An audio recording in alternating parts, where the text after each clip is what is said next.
Google पर हर minute 9.5 million searches होते हैं। जितनी देर में आप ये वीडियो देखोगे ना, उतनी देर में 112 मिलियन सर्चेस हो चुके होंगे। हर मिनट गूगल 3 करोड़ से ज्यादा अपने एड से कमा लेता है। गूगल के पास इतना डाटा है ना कि वो आपको आपसे ज्यादा पहचानता है। आपकी आवाज, आपकी लोकेशन, आपका चेहरा, यहाँ तक कि आप कब घर पर हो, कब नहीं हो, किससे मिल रहे हो, कहाँ जा रहे हो, क्योंकि आप खुद ने अपने माइक्रोफोन से लेकर सारे कॉन्टैक्ट की ऑलरेडी परमिशन दे रखी है।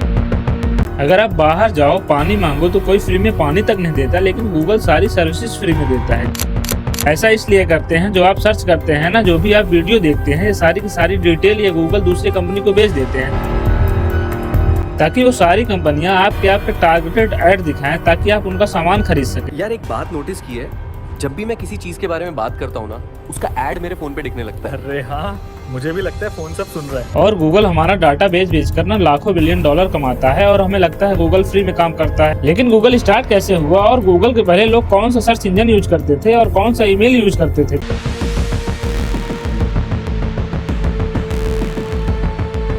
1990 में इंटरनेट एकदम नया था, तो लोगों को सही चीज ढूंढने में बहुत ज्यादा परेशानी हुआ करती थी। भाई सीरियसली, इंटरनेट पे कुछ भी ढूंढना कितना मुश्किल हो गया। बिल्कुल यार, हर चीज इधर उधर मिलती है, कुछ भी सेड़ा नहीं मिलता। मतलब उस टाइम जो सर्च इंजन थे ना, याहू, अलीविस्टा और आस्कजीबी, अब इनके साथ सबसे बड़ी दिक्कत ये थी, ये केवल कीवर्ड देखते थे। जिस पेज में सबसे ज्यादा कीवर्ड लिखे रहते थे, ये उन्हीं को टॉप पर लाकर रख देते थे,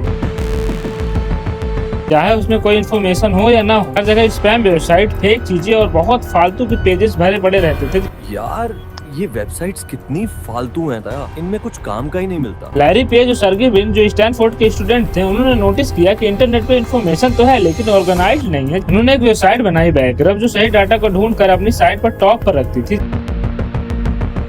ये आइडिया स्टैनफोर्ड यूनिवर्सिटी के प्रोफेसर को बहुत पसंद आई और लैरी को कंटिन्यू करने के लिए कहते हैं। अब 1998 में गूगल लॉन्च हुआ, लेकिन इसका पहले नाम गूगल था। इसका मतलब एक के बाद 100 जीरो लगा दो तो उस नंबर को गूगल बोला जाता था, और यहीं से डेवलप हुआ पेज रैंक एल्गोरिदम, जो आज भी चल रहा है। लेकिन ये लोग जब अपनी कंपनी का डोमेन रजिस्टर कर रहे थे ना, तो लैरी पेज की स्पेलिंग मिस्टेक की वजह से इसका नाम गूगल पड़ गया। लेकिन यह नाम लोगों को बहुत पसंद आता है, इसलिए बाद में इसको चेंज भी नहीं किया गया और लोगों ने इसको गूगल के नाम से यूज करना शुरू कर दिया।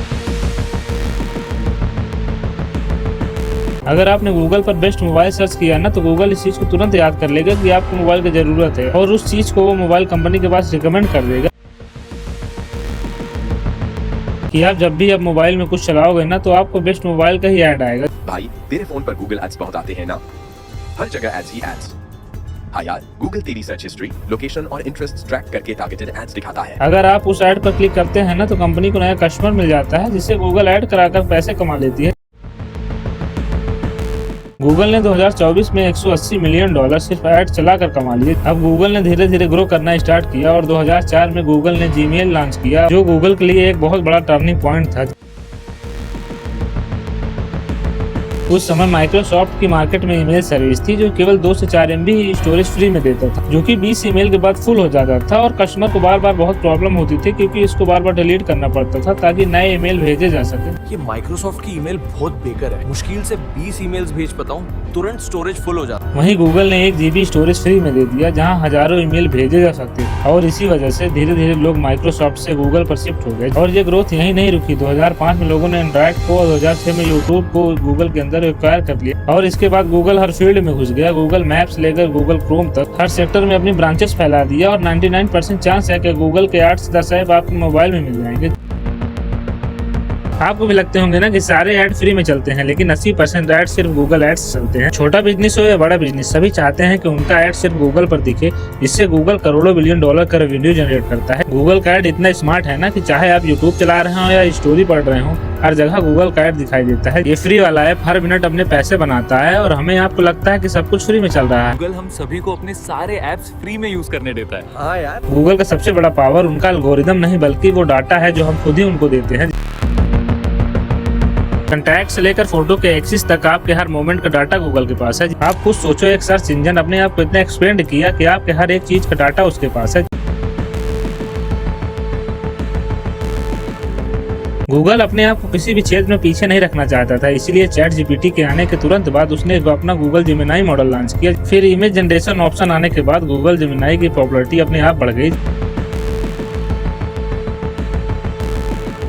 और गूगल इसी तरह हर फील्ड में कुछ न कुछ अलग लॉन्च करता है, जिससे वह हमेशा ट्रेंड में बना रहे। जहाँ गूगल सर्च इंजन के लिए फेमस था, वहीं सुंदर पिचाई के सीईओ बनने के बाद सारा का सारा गेम ही पलट गया। Welcome to Google I/O.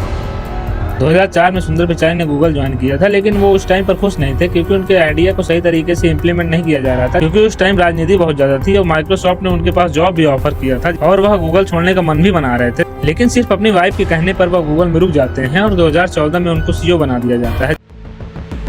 और सुंदर पिचाई ने गूगल का नक्शा ही बदल दिया। जहां गूगल सिर्फ सर्च इंजन और ऐड के लिए जाना जाता था, जहां सुंदर पिचाई ने गूगल को दूसरी डायरेक्शन में पहुंचाया। उनका विजन इतना अच्छा था ना, वह घर पर डिस्कशन से गूगल लेंस के बारे में सोचते हैं और अपनी टीम के साथ उसको एग्जीक्यूट करते हैं, तब जाकर गूगल लेंस आया।